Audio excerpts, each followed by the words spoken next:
at Cosmic.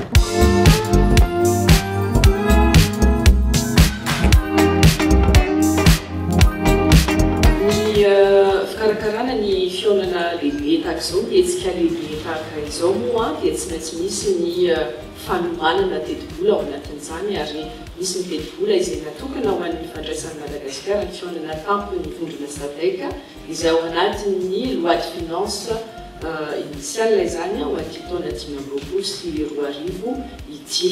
Tiako rehefa mampahafantatra antsika etoana fa noho ny fahaizantsika mifandray amin'ireo firenena miara-miasa amin'ny Madagasikara, ireo mpiara-miombonantoka avy amin'ny sehatra tsy miankina dia maro ireo nanolo-tanana ao anatin'ny fikarakarana izao fandraisan'i Madagasikara ny fionana tampony SADC izao. Amin'ny ohatra vitsivitsy antsika misy ny fanolorana fiara andraisana ireo forom-panjakana sy leben'ny gouvernemental SADC.